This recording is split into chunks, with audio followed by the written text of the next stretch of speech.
works.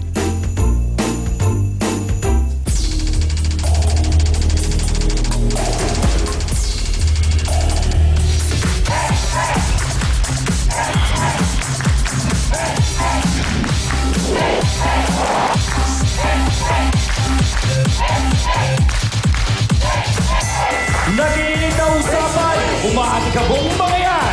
Diskusyon na may resolusyon. Sa countdown ng talakserye sa telebisyon. Face to face now with Miss Ami Perez. Ready na ba ang mga sausawero at sausawera? Handa na ba kayo sa talakan? Saan ba kayo? Sa puti o sa pula? Sa Okurayan, ready na rin ba? Kami ready na, ikaw, Hans? Ready na din siyang sausawa na! Saan tayo? Hey! Face to face na! Napusa dyan ang kulay, ang mukha ng buhay. Tayo magharapan, ating pag-usapan. Aminan, awayan at mag-ukrayan. Gusto mo bang makisaw-saw taran ng kaibigan? Mga yan ay solusyonan. Face to face. Sinong sisimangot? Face to face. Sinong ngingiti? Face to face. Ang mga problema? Face to face. Pag may talikuran, harapin mo, face to face. Magandang umaga sa inyo mga kapatid. Alas 10:30 na po ng umaga at syempre, face to face na. Isang oras na naman po ng tsikahan, tawanan, kwentuhan tungkol po sa buhay-buhay ng ating mga kapatid na may mga dalang reklamo laban po sa kanilang mga kaaway. Naku naman talaga. Kaya naman po, patuloy po kayong tumutok sa aming programa dahil araw-araw po ay umuulan ng regalo dito sa amin. Dahil tuwing umaga, isa lang po ang nais namin para sa inyo. Ang makapagbahagi po ng aral sa buhay. Upang lahat naman tayo ay maging masaya, lalo na po ngayon, magbabagong taon na, hindi ba? At upang mas maging exciting ang ating umaga, eto po, ang ilan sa mga nakukasawsawa natin sa ating fan page sa Facebook. Unahin ko na lamang po si Jacqueline Baltasar. Sabi niya, "Hi Ate Ami, kasawsawang Hans at Rio Tagapayo. Lagi po kaming nanonood sa inyo sa face to face. Paborito po namin ito, lalo na po ng Mama Luz ko, pati yung untold story po ninyo tuwing Thursday." Uy, salamat naman po.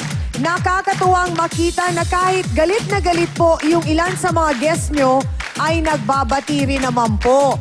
Marami po kaming napupulot na aral mula sa Trio Tagapayo, mga advice na magagamit din po namin sa aming buhay pang araw-araw. Good luck po sa inyo at marami pa po sana kayong matulungan. Pakibati po ang mga kamag-anak namin sa Nueva Ecija at Guadalupe, pati na rin po sa kapatid ko sa California na si Jocelyn Baltasar. Thank you po and more power and God bless. Salamat din and God bless you too and your family at salamat po sa inyong walang sawang pagtutok at pagsubaybay sa ating pong programa. At ako pa rin po ang inyong nag-iisa na Chang Ami na laging nagpapaalala kung may problema ka, harapin mo, pag-usapan natin yan.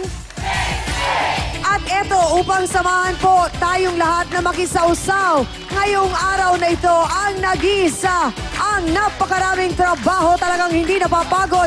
May TV, may radyo, meron pang punchline, ang daming show. Hans Mortel, ano ba?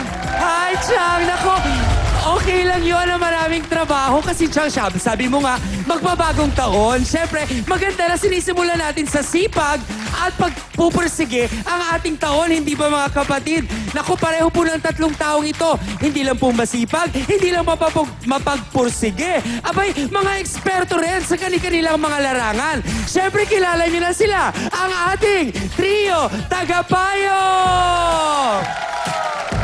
Kasama po natin upang sagutin ang mga katanungang legal sa problemang ating haharapin. Isa pong profesor ng law sa College of Law ng University of the East. And syempre, owner din ng kanyang sariling law office. Ang napakahusay pong si Attorney Benedicto Acosta Jr. Ang ikalawa nating tagapayo abay Doctor of Medicine. Ang kanya pong specialty ay psychology. Bisaya ako talaga. At siya po ay family counselor din po namin. Wala pong iba kundi si Dr. Camille Garcia. Nako, baka na naman mamali na naman ako ng pronunciation. Kaya ayusin ko ang ating ikatlong tagapayo, mga kaibigan, ay ang ating pong spiritual advisor. Wala pong iba kundi si Father Sunny Merida. Chang, back to you muna. Ano na naman ba issue natin ngayon? Dalawang magkapatid po ang nagkasipaan ng dahil lang sa isang kalandiuling. Kaya naman po nagkalabasan na rin ang lahat ng kanilang mga sama ng loob sa isa't isa. Yan po ang ating face-to-face issue of the day. Sumbatan! Batuhan! Yan ang naging awayan ng mag-utol na Josie at King Kong. Pero bakit nga ba sila nagkakagulo? Sumugod na, nakainom din siya. Dinuro-duro niya ako. Ang sabi niya sa akin, bakit mo kinuha yung kalan na hindi ka nagpapaalam sa akin? Ngayon, doon ako nag-umpisa, tadyakan niya ako. Tinadyakan ko rin yung kalan, tinadyakan niya ako, tadyakan kami dyan. Mainit siya sa akin. Nagkakahanggang sa nagkakainitan na kami ng salita. Hindi talaga ako nagpaalam kasi katwiran ko, hindi ko naman ninakaw eh. Ito nga ba ang malalim na dahilan ni Josie kung bakit galit siya sa kanyang utol? Hindi niya hiniram sa akin yun. Kukunin ko yung kalan. Nakita ko siya umiinom. Bigla ba naman tadyakan niyang ganun? Doon ako nagalit kasi binigay pa sa akin ng anak ko yan nung nabubuhay pa. Bakit niya binalibag? Dapat nagpaalam siya dahil kasi nga iniingatan ko yan. Hindi ko siya tinadyakan. Yung pagka nakakainom, putak ng putak. Galit na galit ako sa'yo hanggang ngayon. Kaya... Alam mo, natatakot ako sa'yo. Dito na kaya mailabas na magkapatid ang galit nila sa isa't isa? Yan ang ating face-to-face issue of the day. Isang ginang po ang nagrereklamo laban sa kanyang kapatid dahil nga daw po sa samot-saring mga dahilan na. Isa na raw nga po dito ay dahil nga daw dun sa kalan na diuling na naging dahilan po para siya daw ay patulan ng kanyang kapatid or ng kanyang kuya. Narito po para malaman natin ang kanyang sama ng loob. Tawagin natin si Josie Santos. Pasok!